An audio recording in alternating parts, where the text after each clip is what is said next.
3:33. You will see weird things, and your mind will play tricks on you. Paglalaroan ka ng iyong isip. All in the mind. Dear Lord, we thank you that you have given us intelligence, and you give us a mind that can do many things. Sa sandaling ito, Panginoon, kami po inyong paliwanagan, turuan, akayin. Forgive us our sins, cleanse us, empower us to understand your wisdom. Lead us by the hand, speak to us. Father, we seek you in the name of your Son, Jesus. All in the mind. You are what and how you think. Your thought becomes your life. Hindi tayo aksidente, hindi tayo biktima. Nandyan ka ngayon dahil ganyan ka mag-isip. Nasa kalagayan tayo natin, kinalalagyan natin, dinala tayo dyan ang paraan natin ng pag-iisip. It is very important to understand the dynamics of the mind, of the brain, and how God created and wired us in a very wonderful way. At salamat na lang, science has opened many doors into understanding this very profound spiritual realities. Science is God's prophet. Itinuturo lang sa atin yung mechanics of how God works and how God created us. It's very important to understand the mind. Now, perception is one's reality. In many people's cases, reality is not the reality, but it is their perception of it. Hindi importante kung anong katotohanan. Ang mahalaga, ano ang iniisip at pinaniniwalaan ng mga tao na totoo. At yun ang nagbibigay ng hugis, kulay, anyo sa kanilang buhay. Kaya mahalaga, iniisip, pinag-iisipan kung ano ang pinaniniwalaan at ano ang paninindigan. Proverbs 4:23, carefully guard your thoughts because they are the source of true life.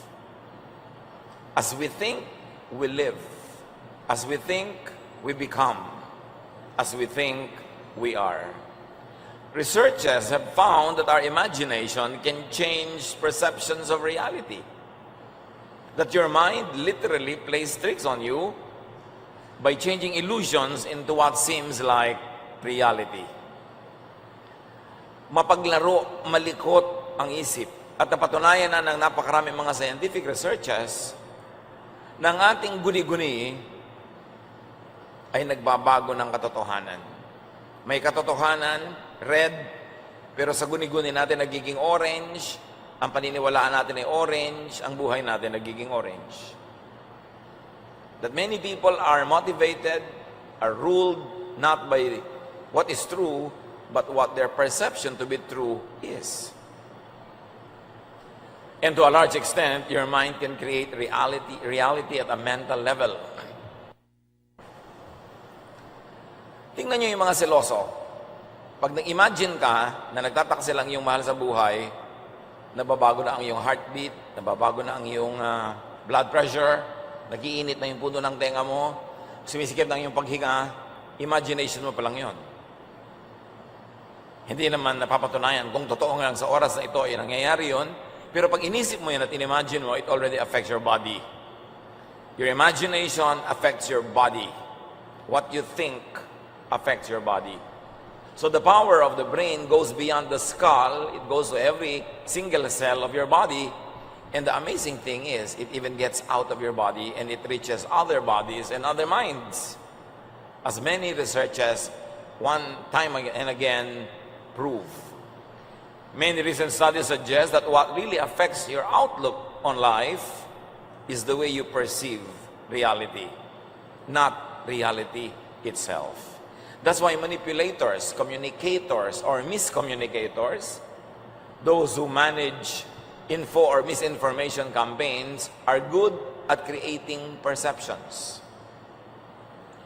Halimbawa, may isang politiko, hindi naman siya talaga nagnanakaw, hindi siya napatunayang magnanakaw, pero tanungin mo lang siya on live television interview, marami pong naniniwala na nagnanakaw kayo, marami daw kayong ninakaw. Yung sentence lang na yon, marami na agad na mag-iisip na magnanakaw talaga yung kausap.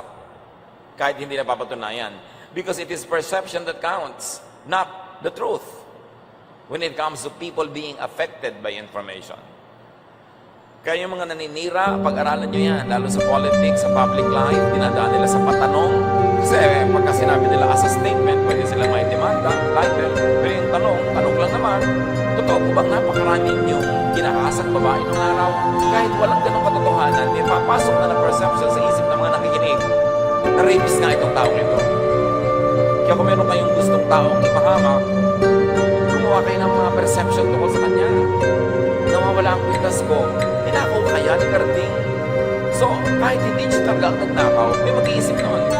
And that perception will become the reality about him. How we think becomes us. Kaya kung ikaw ay laging matatakotin, ang iniisip mo nakakatakot, ang buhay mo magiging puno ng takot, and it will show in your blood pressure, in your blood chemistry, in your heart. It will show in your health, in the way you live, in your lifestyle. Proverbs 23:7, for as he thinks in his heart, so is he. That's why it's very important to watch what we think of, how we think of it, and what makes us think of it. Binabantayan natin kung sinong pinapakinggan, sinong pinapanood, sinong nakaka-apekto sa ating isip. Because thought is one's reality. Kaya yung mga lumaki na tinakot, tinuruan na laging may multo sa bawat dilim. Bawat dilim, may nakikita talaga silang multo.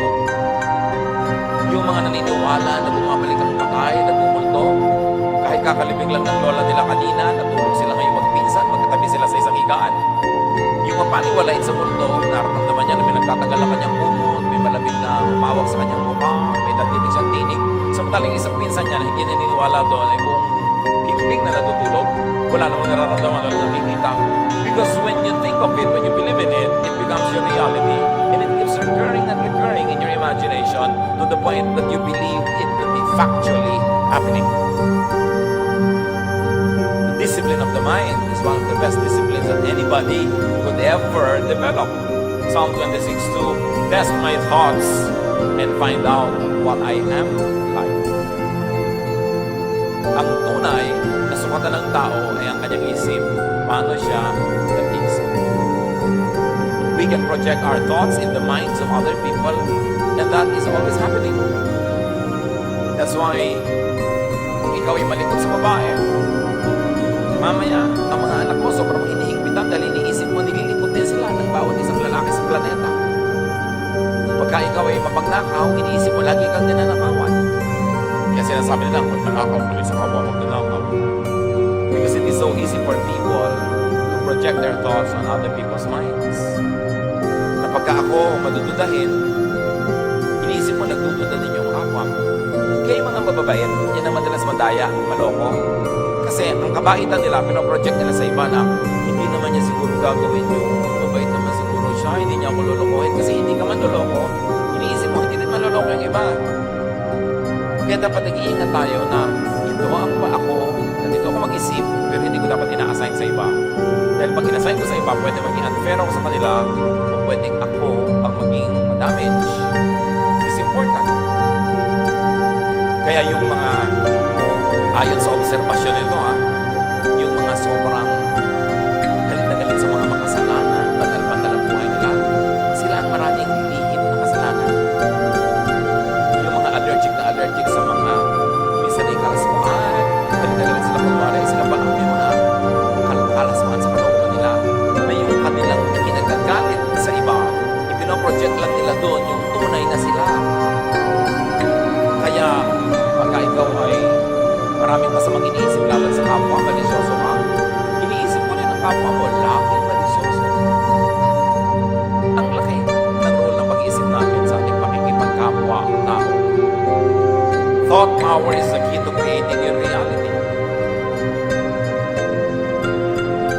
Kaya kung minsan, at maraming gawin ganito mga experiments, kahit ang init-init ng temperature ng paligid, may mga tao who were convinced into thinking na maginaw at nakakaramdam sila ng ginaw.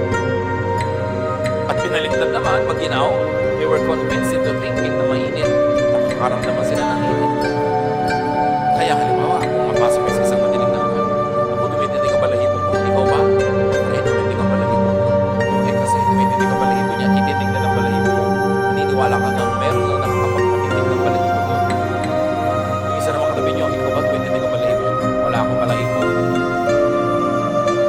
ka ng reality.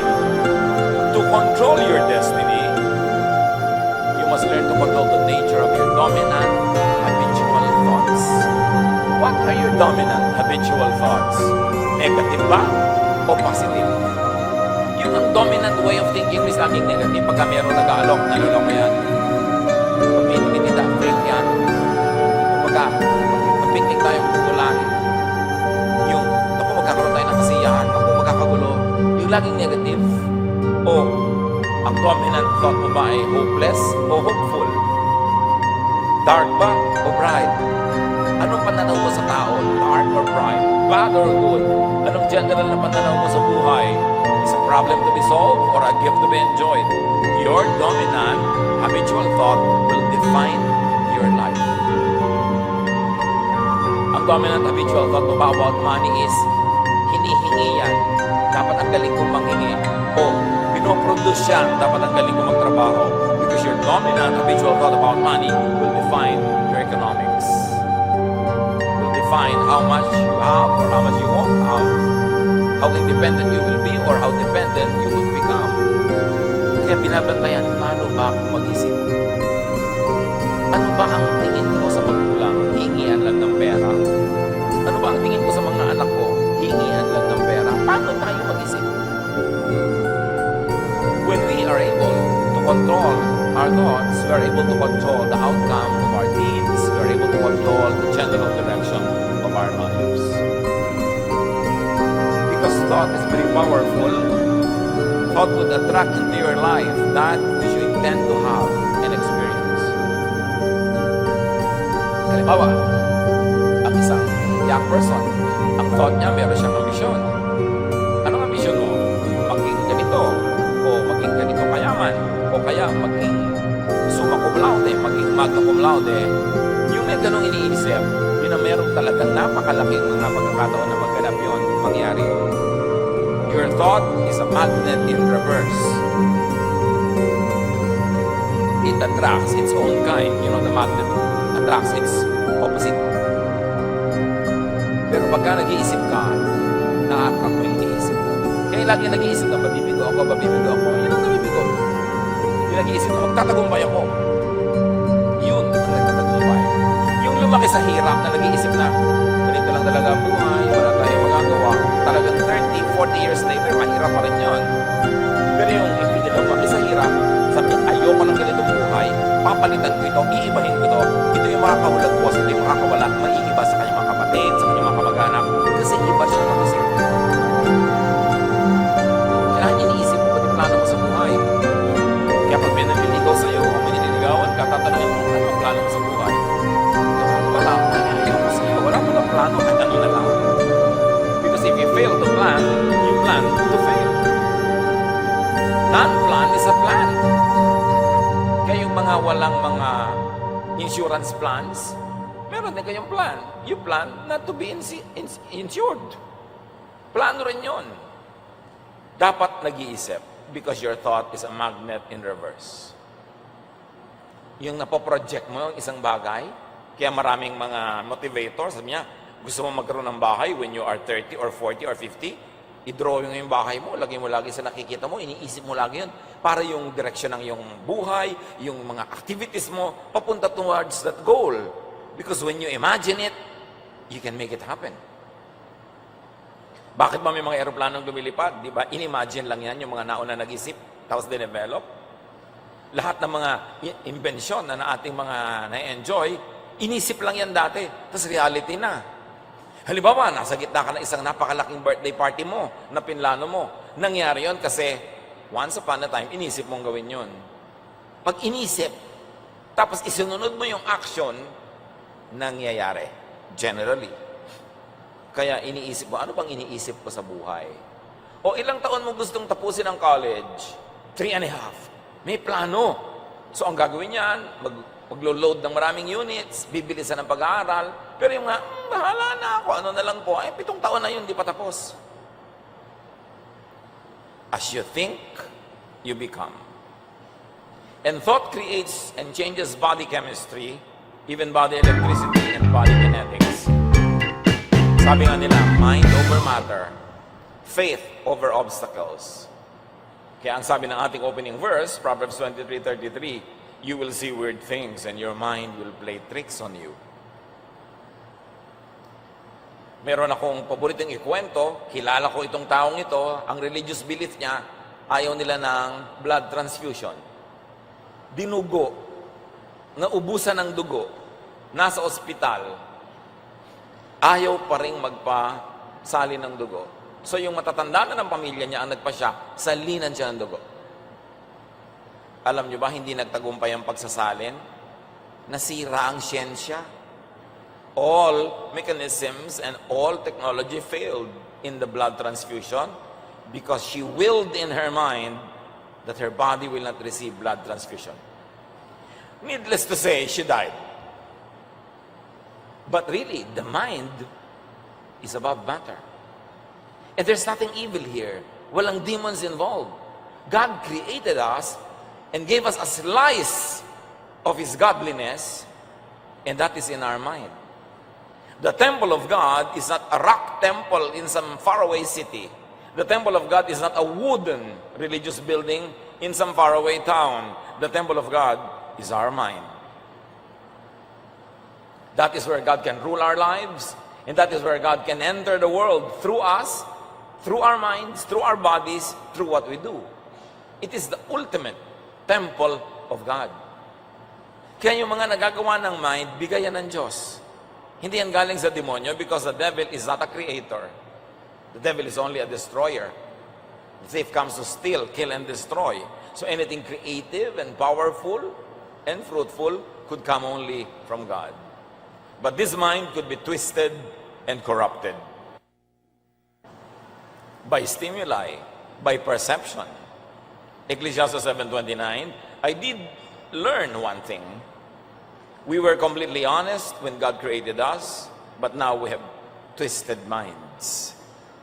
May nangyayari sa isip ng tao, depende kung anong pinapakinggan, tinatanggap, sinusundan, pinapaniwalaan. The mind could be intoxicated and confused. Alcohol can confuse the mind. Food can alter the brain's chemistry and affect thought. So there is this lively interaction between the mind and the body or the body chemistry, and it's a cycle. The mind affects blood chemistry to the point that in many diabetics' lives, even though they don't take in sugar, if they're very stressed and they get angry, their blood sugar increases. The mind can change blood chemistry. And meanwhile, blood chemistry can change how the mind works. Kaya yan ay dapat nating laging isaalang-alang. The mind could be a source of comfort or torture. Pwede kang panginawahin o pahirapan ng pag-iisip. You can think of God and be comforted, but you can always think of what many people call the end times and be tortured. You can think of God's forgiveness and God's greatness and love, and you can be comforted. And you can think of how many religions present God as always angry and vindictive, and you will always be guilty because you are not perfect, so your religion can either comfort or torture you. Your religion can enrich you or make you poor, depending on what kind of face of God that religion is trying to make you see. Many people call on the same God, pero iba-iba ugali, iba-ibang ginagawa, kasi iba-iba ang perception nila of God. As we see, perception, not what is real about God, but our perception of what God is, what God wants, it affects our behavior. The mind could be straightened, cleansed, and renewed, however. Kahit na nababaluktot, narurumihan, pwede namang ituwid at linisin at baguhin. 2 Corinthians 5:17, kaya't kung nakikipag-isa na kay Kristo ang isang tao, isa na siyang bagong nilalang. Wala na ang dati niyang pagkatao. Sa halip, ito'y napalitan na ng bago.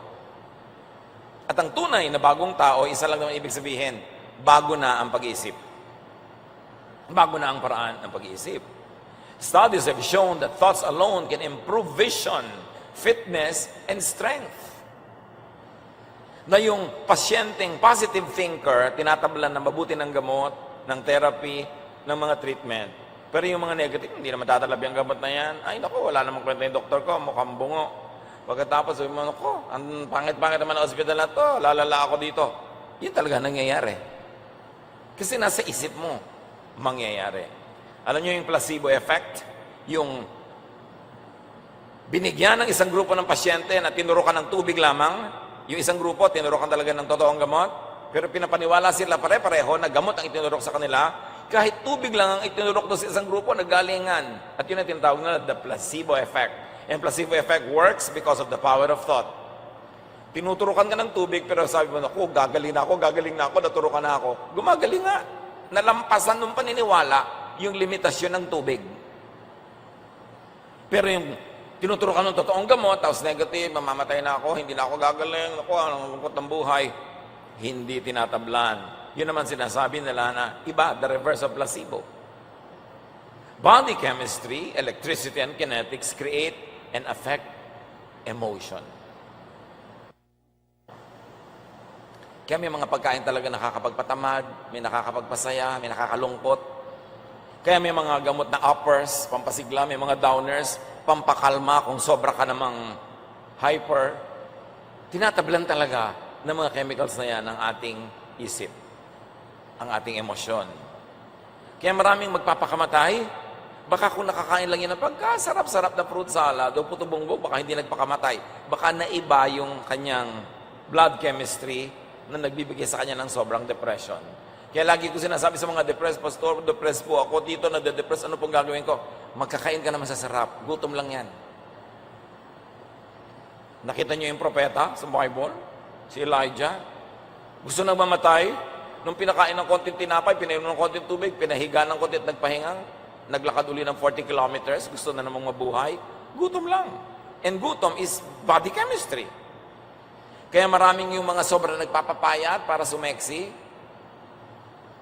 madalas malungkot, nade-depress. Kasi kulang sa pagkain. Sa kapayatan, naliligo sa shower, hindi na mabasa, ayaw tamaan ng tubig. Ganun nakapayat. Pag nakatayo sila sa may pinto, may kumuha sa kanila, akala pa yung, uy, tao ako, hindi ako payat. Ay, ang payat ba na kasi? Pero, depressed. Kasi deprived pala siya. Kaya sabi ng Desiderata, many fears are born of fatigue and loneliness. Pag pagod ka at malungkot, ang dami mong naiimbentong takot sa buhay. Subukan mo lang magpahinga at matawa ng konti, sumaya, nawawala yung mga fears. Kaya mga laging natatakot mamatay, natatakot tumanda, kulang ka lang sa gimmick, gumimik ka, para hindi mo maisipang nakakatakot mamatay. Kasi talaga pag wala kang ginagawa, nalulungkot ka, pagod ka na sa kawalan ng ginagawa mo, sari-saring katatakutan ng may imbento ng iyong utak. Dapat ibahin ang takbo ng utak. Sino man ang nalulungkot dyan, get out, sweat it out, mag-exercise, magpawis, magsaya, at makikita mo, mawawala yung mga lungkot-lungkot na yan. Palitan ng ginagawa. Kasi pag napapalitan ng body chemistry, gumagalaw ka, sumasayaw ka, naglalakad ka, nagpapawis ka, naiiba rin ang takbo ng iyong utak. Mahalaga. Behaving in an emotionally intense way for an extended period will ultimately create physical illness. Pag lagi kang stress, lagi kang galit, lagi kang nagsiselos, lagi kang takot, magiging sakit yan. Kaya kung matatakotin ka sa turbulence, takot ka sa mga enclosed spaces, huwag ka magtrabaho sa aeroplano. Kasi araw-araw yun ang trabaho mo, may turbulence. Piliin mo yan. May claustrophobia ka, tapos mag-elevator girl ka pa. Diba? So, hindi mo dapat gawin yon. Kung saan ka na-stress, lumayo ka doon para maging healthy ang buhay mo. Eh, paano po yung asawa ko? Siya ang stressor. Well, change your mind about your spouse. Pwede namang tanggapin mo na lang siya o pag-aralan mo, huwag masyadong pansinin. Kasi kung araw-araw na-stress ka, araw-araw, sasabihin mo sa akin, naiinis ako sa husband ko. Alam mo, 50 araw na natin pinag-uusapang naiinis ka, anong ginawa mo para mapalitan? Ipagpalagay na, hindi mo mapalitan yung asawa mo. Eh, dapat may iba kang palitan. Palitan mo yung attitude mo, palitan mo yung schedule mo para konting-konti lang pagkikita nyo. Magtrabaho ka ng gabi para wala ka sa bahay pagtulog siya. Pag uwi mo, aalis na siya. Dapat kang palitan para mapalitan yung problema mo. Pero hindi yung ang tagal-tagal na, yun ang yun, paulit-ulit yung problema mo. Ibig sabihin, wala kang ginagawa para palitan ang takbo ng isip mo. Nothing can be changed without facing it first. And nothing here on the planet can be changed without changing your mind, your thought about it first. Pero tandaan nyo, pag paulit-ulit ang madalas na mga negative feelings and emotions, nagiging sakit. At marami talaga ng mga tao na ang problema na yung asawa nila, nakakanya sa ugali, nagkakakansa. Hindi ako nagbibiro. Nagiging cancer. Kung bumubuko lang talaga sa katawan, sabi yung mga sama ng loob, sabi ko, dapat pukul-pukul ako dito. Yes, hindi ko minsan physical control, pero madalas physical control. Kapag nai-stress ka mo lang, galing sa lumalabas sa balat mo. Lumalabas talaga sa katawan. Yung una ng isip. And according to science, many people experience arthritis, rheumatism, strokes, stomach ulcers because of long-term psychological tension. Nagiging sakit talaga pagka lagi kang tense and stressed. The fields of neuroscience, endocrinology, and psychology are merging, and the discipline is now called psychoneuroimmunology. It is a medicine, as medicine discovers the precise links between the state of mind, emotional moods, and physical chemistry. Holistic healing na ang uso ngayon. Hindi na atay mo lamang ang ginagawa dahil may sakit ka sa atay. Dapat yung pasayahin ka kasi nakakasama pala sa atay ang malungkutan.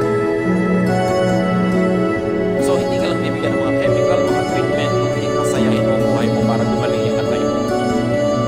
Nakikita nila na marami may sakit sa atay mo, nakukunti, may hindi ng ulo. Because there's a connection nga between psychology, between the bodily functions, and what happens to our interaction with people and with ourselves. Kaya ngayon, ang approach hindi na lang yung usual Western medicine style to isolate an organ and just focus on it. Now, the approach is to focus on the entire person. How is your happiness index? What are you thinking of? What is your stress level? And then, what are you thinking? What are you eating? Lahat yun nagkahalo-halo para bumuo ng isang personalidad. It's important that all of that is taken into consideration. Yung buong tao ang ginagamot, hindi na lang specific body parts. At pinakamahalaga gamitin ng isip. Because it is mind among to create and to change emotion, change body chemistry, or change thoughts. It's very, very crucial. Kung hindi tayo masaya sa kinakalagay yung istasyon sa buhay o specific stations in life that you have to experience once in a while, analyze what kind of thinking goes on in your mind that brings you to that kind of lifestyle. So, hindi naman po, tinanggap ko na lang kasi biktima ko yun. Meron kang biktima thinking. Iniisip mo, wala kang magagawa. So, tinatanggap mo na lang, biktima ka, kaya ganyan ka. Pero subukan mong labanan yan, huwag ka magpabiktima, mahihiba mo yan. Pero pagka wala mo tayong magagawa, ganyan lang talaga yan. Kaya ka nandiyan, wala kang ginawa. Kasi pag inisip mo, wala kang magagawa, wala kang gagawin. Imbes dapat na sinasabi mo, wala akong magagawa, sabihin mo, meron akong dapat gawin at meron akong magagawa. Huwag mo sinasabi, ganyan lang talaga ang buhay. Sabi mo, hindi, dapat ganito ang buhay. Hindi ako dapat mahirap, hindi ako dapat luto, hindi ako dapat hamak, hindi ako dapat control ng iba. Hindi ganito, may gagawin ako. Kaya ka nandiyan, ganyan ka mag-isip. Hindi ka masaya sa iyong kinakalagyan, palitan mo ang iyong mag-iisip. Kasi ang pagpapalit ng mag-iisip may kasunod na pagpapalit ng ginagawa ng katawan hanggang ma-achieve mo yung gusto mo na nasa isip mo. Think into becoming, into being something or someone. Kaya mahalaga yung pangarap. At ang pangarap, sinusundan ng plano. Ang plano, sinusundan ng gawa. Para mangyari. Iba pangarap lang eh. Hanggang doon lang. Ang pangarap mo, lumuwag sa buhay. Anong ginagawa mo ngayon? Wala. Pangarap na yun. Dapat plano. Anong plano mo? Gagraduate ako sa ganitong taon, matatapos ko sa itong taon, ako sa ganun. Sa ganitong level, ito na nangyari. Plano, hindi panaginip. Hindi pangarap. Decide what you want to be and think towards it. Turo niya ni Jesus. Mark 11:24, everything you ask for in prayer will be yours. If only you have faith. But engage this verse from another vantage point. Everything you ask for, everything you believe in, because if you don't believe in it, you will not ask for it. Everything you believe in, everything you think of in prayer will be yours if you have faith, because faith will turn into action, into a game plan, then it will happen. Kung ano ang pinaniniwalaan mo, anong iniisip mo, anong gusto mo, ipag-pray mo. Pero hindi ibig sabihin lang ng prayer, this I pray in Jesus' name, amen. Tapos wala kang gagawin. Ang tunay na prayer, may ginagawa. Kakambal nung verbal prayer, yung actual kilos ng katawan. Because faith, if it has no works, is dead. Kaya ang tunay na nagdarasal, hindi lang umuusal ng mga panalangin. Pagkasabi niya ng amen, kikilos na siya para yung ipinag-pray niya mangyari. Yun ang tunay na prayer. Kaya sabi ni Jesus, gusto mo isang bagay, naniniwala ka, idalangin mo ng puspusan, at pagkatapos siyempre, dapat may works ka, mangyayari yon. That's why it is important to choose what to hear, what to listen to, and what to tell yourself. Kasi ang pinapakinggan mo, imposible yan, mahirap yan, tanggapin mo na lang, gano'n na mangyayari sa iyong buhay. Yung taong lagi mong kausap, pinipili mo yan. Anong influence sa brain mo? Pinapalakas ba niya loob mo o pinapahina? Pinapatibay ba ang iyong pananalig o inaalis? Tinuturoan ka ba niyang mag-accomplish o tinuturoan ka niya maging tamad? Sino ang lagi mong kausap? Mahalaga sa tao na laging may nakakausap na mas matalino kaysa sa kanya. Para mag-grow yung mind mo. Kung ikaw laging bida, ikaw laging pinakamatalino sa usapan, paano ka mag-grow? It's important to be corrected by others, especially by those who are knowledgeable. So you defer to experience, you defer to education, you defer to knowledge, to brilliance, because that will bring you out of the limited scope of your thinking into something greater. Ecclesiastes 7:21, do not pay attention to every word people say. So don't pay attention to everyone, and don't pay attention to everything someone says. Pinipili mo kung ano yung makaka-construct sa iyong mind, kung ano yung makakapagpayaman sa iyong isip, makakapagpa-asenso ng iyong buhay. Kanina sinabi natin na placebo effect. Nakakapagpagaling kahit hindi talaga gamot ang tinake. But if the mind can be used to heal, it can also be used to kill. Yung tinatawag na nocebo effect. Negative beliefs or expectations. Hindi ka nagagaling, mamamatay ka na. Pag pinaniwalaan mo yon, unti-unti ka talaga maupos. Nakakamatay din yon. Yung may nagsasabi sa yung, magpakamatay ka na, tumalon ka sa building. Hindi demonyo ang nagsasabi sa iyo noon, ikaw din. Sometime in your life, you were convinced that you should die, that you are worthless, that you should end this suffering. So, merong tumalon ka sa building, o laslasin mo na yung pulso, o lulunin mo na lahat ng mga tabletas na ito, o saksakin mo na ang puso mo, ibagsak mo yung ulo mo sa bato, kung ano-ano. Diba? Pagtutusukin mo ang sarili mo ng mga karayom, hanggang magdugo ka at maubos ang dugo mo. Yan ay galing sa sarili mo ng isip. Kaya yung mga tao nag-iisip ng mga ganyan, dapat may makausap na iba para maibatakbo ng isip, lumabas, may ibang ihip ng hangin. Because that is only temporary insanity. Pag hindi natuloy yung pagpapakamatay mo ngayon, bukas, nagpapasalamat ka, salamat, hindi natuloy. Dapat lang makalampas ka sa ganung oras ng kadiliman ng isip. Negative beliefs, negative expectations. Hindi ako mananalo sa contest na yan. Paano ko nga mananalo? Hindi nila ako mahal. Wala ako makikitang magmamahal sa akin. Kaya mahalin mo ako para sa lahat ng mga hindi nagmahal sa akin. Maricel.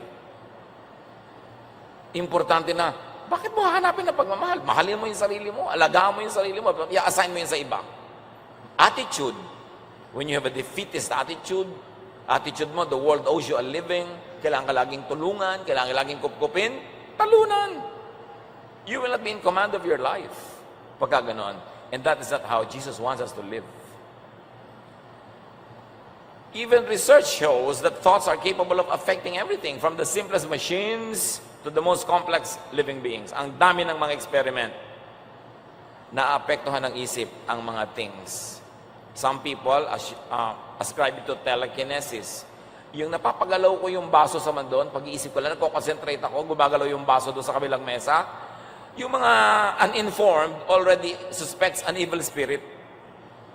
Laging, ay may evil spirit, ay may demonyo. No. It is the power of the mind. And is the power of the mind from evil? No, it is from God. Because God created us in His image. And if there is a throne in our body parts where God really sits in glory and power, it is our brain. God created people in His image that God gave us a slice of His glorious self. And that slice is most evident in our brain. In the way we think. Grabe ang pag-iisip ng tao. Hanggang ngayon nga, hindi ko maubos maisip bakit yung fax lumalabas dito sa aking bahay, yung papel na pinapadala mo sa bahay mo, saan dumaan yun? Grabe ang tao. Nakikita mo yung mga pupunta sa airport, ang bibigat ng mga maleta, hindi maangat, pero lahat yun isasakay sa aeroplano, plus yung mga tao, plus kung ano-ano pa, tapos dilipad yung aeroplano. Ang galing-galing ng isip ng tao. Nakakapagpasok ng camera sa kaliit-liit ang ugat mo, at nakakaputol ng mga kung ano-anong mga cancerous things there, nakakakuha pa ng picture. Yung puso mo, tinatanggal, binababa muna, may mga pinagagagawa sa iyo, may ibabalik uli. Grabe ang tao. Saan galing yon? Sa Diyos. Ang galing-galing ng talino ng tao. At according to studies, hindi man lang tayo gumagamit ng not even 10% of the capacity of our brain. Marami mga brain, hindi ginagamit. Puro, ay, nakasanayan ko na to, ito na lang, ayoko naman mag-iba, mag-experiment. Pag may tinuturo ko, ayoko niyan, nosebleed. Mga tamad mag-isip. Kaya mga tao nakalublob sa kamangmangan. Pagka mayroon tuloy nangyayari, demonyo agad ang iniisip at pinagbibintangan, o multo, o sari-sari. The devil is in your mind. Laging kung ano-ano iniisip ng mga tao, tinutokso ka ng demonyo. Bakit ka tutokso ng demonyo? Yung sarili mo tumutokso sa'yo kasi yun ang gusto mo. Tapos yung demonyo pinagbibintangan mo para hindi mo masisi ang sarili mo. Nasa isip natin yan. Every thought we have is tangible energy with the power to affect even the physical world. In fact, marami mga researchers ang ginawa that demonstrate that the brain, the human brain, can direct even how some fish swim. The behavior of cats and dogs, even of bacteria and mice, can be affected when you focus and think of it. And let me remind you, this is not witchcraft. It's not evil. It is the inherent, natural, inborn power of the mind given by God. So people who reflect His image can create great and beautiful things. Why do we have that power? Because humans were created in God's image. Psalm 139:14, I praise you because I am fearfully and wonderfully made. Napakaraming kahulugan noon. Naranasan nyo na ba na iniisip mo yung isang tao, naggawin niya ang isang bagay, tapos pag nagkita kayo, sabi mo, alam mo, kahapon ginawa ko yung isang bagay, sabi mo, noon kita iniisip. Nakakalampas sa bakura ng iyong bungo, yung kapangyarihan ng brain na nasa loob ng bungo na yon. Transcendent yung power, yung energy. Mark 11:24, therefore I tell you, whatever you ask for in prayer, believe that you have received it, and it will be yours. Sabi ni Jesus, if you have faith, or if you think, because faith is thinking, if you have faith as small as a mustard seed, tell this mountain to lift itself and throw itself into the sea, and it will. So, alam niyo, wala kasi kayo mga pananalig Puro kayo duda. Kung meron lang kayo kasi laki ng buto ng mustasa, which is really kasi laki ng ulo ng aspile, mauutusan yung mga bundok na yan. Magpa-jumping-jumping, mag-tumbling-tumbling. Magagawa nyo yan. Kaya si Jesus, sabi niya, okay, pagagalingin ko na yung tao sa bahay mo. Toink! galing na, ang layo. Si Jesus, pinasakay niya sa bangka ang kanyang mga tauhan, at siya nanalangin pa doon sa bundok. Mamaya naglalakad na siya doon sa tubig. The power of gravity being defied by the power of the mind, by the power of faith, by spiritual power. And, hindi lang yon, nandun siya agad. At pagsakay niya sa bangka, biglang nandun na sila sa pampang. Lumulusot si Jesus sa mga dingding. Nakakapasok sa mga kwarto nang hindi pinagbubuksan ng pinto. Pati patay, kinakausap, mabuhay ka, namubuhay. So niya, what is this man that even the winds and the waves obey him? This is the power that is in us because we were created in God's image. But unused, unknown, underutilized, because we don't develop our faith, which really means we don't develop our minds. Underdeveloped masyado. Quantum physics has proven that living things are constant transmitters and receivers of measurable energy. Na lahat ng nilikha ng Diyos na may buhay ay nakakapagpadala at nakakatanggap ng lakas. Galing sa isa't isa. Kaya di ba, kumisa nga, ang hinahina ng loob mo, pero nakita mo lang yung kung sino, tatay mo, o boyfriend mo, o kawag-anak mo. Ang sigla mo na agad, buhay na yung loob mo. Lumipat na yung energy niya sa'yo. Meron naman, nasaya-saya mo, nung makita mo, bigla kang nalambot. Nawalan ka ng gana. And there are people who brighten up a room just by leaving it. Meron naman, pagpasok, alam mo, may energy. Lalo yung mga great personalities, leaders, or mga talagang merong kakaibang pagkatao, pumapasok pa lang sa isang hall, ramdam mong nandun siya. May kapangyarihan, may energy. Ang ating espiritu, which is really our minds.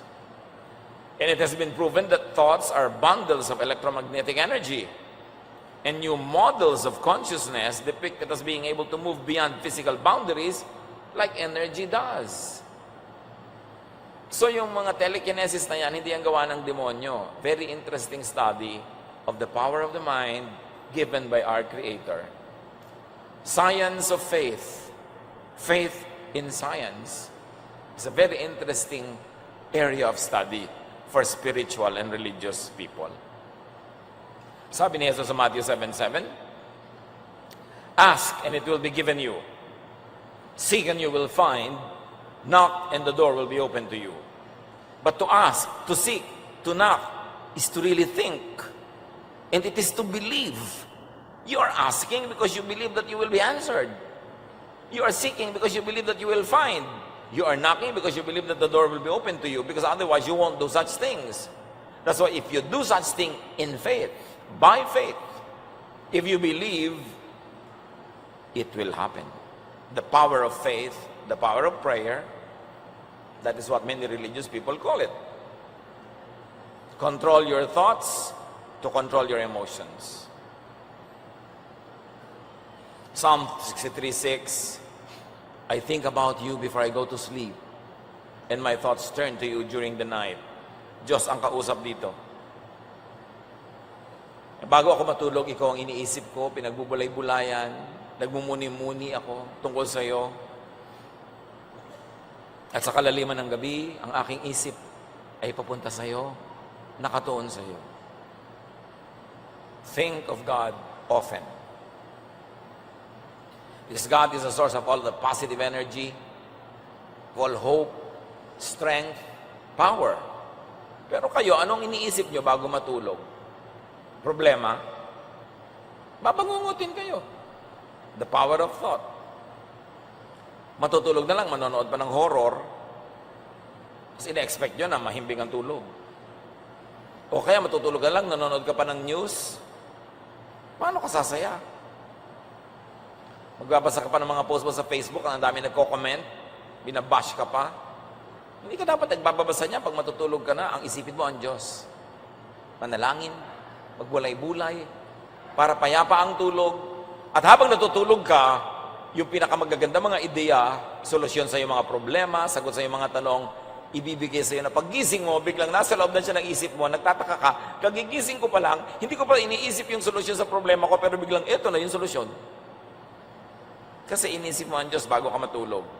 Mga kapatid, kung anong gusto nyong laman ng isip nyo paggising, yun ang isipin nyo bago mahiga or pagkahiga.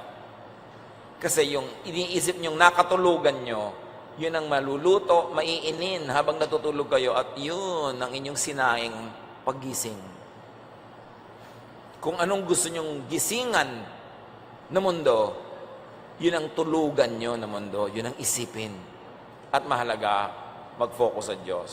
Let God dwell in your mind because your mind is the temple of God. The true temple of God is not a house of stone or wood or gold. The true temple of God is your mind. Yan ang tunay na tahanan ng Diyos na gustong tahanan ng mga impakto, ng mga kontrabida, ng mga negative. Pero bakit niyo papayagan? Kaya dapat binabantayan mo ang iniisip mo. At kung hindi ka masaya sa iyong buhay, o may mga bahangin ng iyong buhay na hindi ka masaya, baguhin mo yon sa pamamagitan ng pagbabago mo na ng iyong iniisip tungkol doon. Change your attitude, change your mind, change your values, change your approach, so it will change. Romans 12:2, let God change the way you think. Then you will know how to do everything that is good and pleasing to Him. So offer your mind and your thoughts to God. Let God dwell in your mind. Let God enter your world and the world through your mind. Paano tutulong ang Diyos sa mga nangangailangan? Papasukin mo siya sa iyong isip, ma-realize mo na matulungin ng Diyos, tapos sundin mo siya, tutulong ka, pumasok ang mundo sa buhay ng iba sa pamamagitan mo. Ang entry point ng Diyos, yung mind mo. Kasi pag pinaniwalaan mo na, gagawin mo na, so sa Diyos ka magpasakop. Develop your mind so you could know God more. 2 Corinthians 3:18, so our faces show the bright glory of the Lord, as the Lord's Spirit makes us more and more like our glorious Lord. Said simply, God changes us into ever-increasing likeness of Jesus. One of the greatest goals in life is to be more and more like Jesus. So discipline your mind to focus on what is uplifting. Don't focus on what makes you feel low. Don't focus on what takes away your hope, your happiness, your energy, your joy. Disiplinahin ang isip kasi pag hindi dinisiplina, tinatangay ng kung ano-ano sa mga bagay na di ka nais-nais, hindi maganda. Philippians 4:7-8. At ang kapayapaan ng Diyos na hindi kayang maunawaan ng tao, ang siyang mag-iingat sa inyong puso at pag-iisip dahil sa inyong pakikipag-isa kay Kristo Jesus. Lagi ninyong isa-isip ang mga bagay na karapat-dapat at kapuri-puri, mga bagay na totoo, marangal, matuwid, malinis, kaibig-ibig, at kagalang-galang. Sabi ko, meron din lang kayong iisipin, mag-uubos na rin lang kayo ng energy ng pag-iisip. Isipin nyo kung ano yung maganda, mabuti, nakakapagpasaya, tama, matuwid, malinis, kaibig-ibig. Pagka yan ang inisip mo, ganyan ang magiging buhay mo. Pero pag ang iniisip mo yung nakakatakot, nakakainis, nakakagalit, nakakaselos, nakakainggit, yun din ang magiging buhay mo. Kaya disiplina sa pinapayagang pumasok sa isip. Discipline your mind to reject unfruitful or destructive thoughts. Yung may dumadaan, ay inggit ka, patalsikin mo yung ideya na yun. Yung aalala mo, yung nakakainis mong mga bayaw o hipag, huwag mo silang isipin. Nakakainis pala sila, ba't mo iniisip? Naiinis pala kayo sa mga kamag-anak nyo ang taga-ron, ba't yun ang lagi pinag-uusapan nyo? Ba't yung pinag-uusapan? E di laman ang isip nyo? Nakakainis pala, bakit kayo nagfo-focus sa nakakainis? E di ang bunga, yung ikaw na tinabla noon, ikaw ang nagkasakit, ikaw ang nawala ng gana, why do it to yourself? Ecclesiastes 11:10, banish anxiety from your heart and cast off the troubles of your body. Sabi ko nun, patalsikin mo yung mga alalahanin at kabalisahan. Huwag mo na pag-iisipin yung end of the world. Pag nag-end of the world, the end. So habang hindi pa end, di hindi. Lagi mong iniisip, natatakot ka lang, nahihirapan ka lang. Kaya mo bang pigilin yan? Di naman. Huwag mo na lang isipin. Mabuhay ka ng matuwid, tama, kahit ng oras ka abutan ng Diyos, di ba ganda? Paano po kung naabutan ako sa spa? Mano naman. Kung maraming araw ka naman na nagpapakain sa mahihirap, tumutulog sa magulang mo, gumagawa ng mabuti, nagkataon nung nasa spa ka dumating ang Diyos, di sa spa ka inabutan. Anong problema doon? Kailangan ba lagi talaga abutan ka na nagmi-mission? Kaya yung iba, pag darating na ang Diyos, puro mission na, hindi na magtatrabaho, hindi na magpapahinga. Hindi ganun. Sabi nga, 2 women are working in the mill. 1 is taken, 1 is left. 2 men are out in the field. 1 is taken, 1 is left. In other words, kung saan ka abutan, dito ka abutan. Live normally. Huwag mong problemahin yung end times na yan. Pampatakot lang eh. Wala ka namang mapapala. And meditate. Kailangang iagaw ng oras ang pagbubulay-bulay, pananahimik, pag-iisip-isip, pagninilay-nilay, o walang iniisip, ipinapahinga mo lang yung isip mo. Ngayon ang tao hindi napapahinga isip eh. Kahit umaakyat ng bus, inilalabas yung cellphone at nagte-text. Matatahimik lang ng konti, uupo, naghihintay ng order sa restaurant, bubuksan na agad yung cellphone. Wala nang panahon na bakante para medyo makapag-isip-isip naman, makapagnilay-nilay, o kaya walang isipin. Pahinga rin yun. Do not mistake activity for achievement. It's not because that you're always busy thinking about something, it means that you're accomplishing something already. Dapat may mga recess, pahinga. Through meditation, it has been proven by many scientific studies, habitual thoughts of hatred, anger, and revenge are replaced with intentional thoughts of acceptance, of cooperation, unconditional love, and forgiveness. Kaya din natin tabi, I meditate on your word day and night.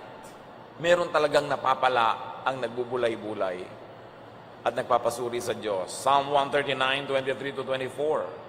Search me, O God, and know my heart, which really means know my mind. Test me and know my anxious thoughts. See if there's any offensive way in me, and lead me in the way everlasting. God always search my mind, my heart. Anong iniisip ko, anong pinag-iisip ko. Plant a thought, harvest an act. Plant an act, harvest a habit. Plant a habit, harvest a character. Plant a character, harvest a life or a lifestyle. Yung life o lifestyle mo nagsisimula sa thought. So sa thought pa lang, kontrolin mo na. All begin in the mind. All end in the mind is really all in the mind. Your mind should be the habitation of God, not of the devil. Your mind should be the home of love, happiness, peace, contentment, joy, not of hatred, of strife, of anger, of pain, of bitterness. Dapat piliin. Wasakin, gibain, patalsikin ang lahat ng isipin na sumisira sa ating kagandahan, sa ating kapayapaan, sa ating katahimikan. 2 Corinthians 10:5. We demolish arguments and every pretension that sets itself up against the knowledge of God, and we take captive every thought to make it obedient to Christ. Ginigiba namin ang lahat ng mga ideya na kumokontra sa Diyos at ipinabibihag kay Jesus ang bawat iniisip ng aming utak. At pinasusunod kay Jesus ang takbo ng aming isip. Doon nagkakaroon ng kapayapaan. Pag ginawa yan, matutupad ang pangako ni Jesus, come to me all of you who are tired and heavy laden, and I'll give you rest. Sabi niya, I will show you great and wonderful things. Sabi, the mind has not thought of, the eyes have not seen the great things that God has in store for His people. But first, you've got to open your mind to God.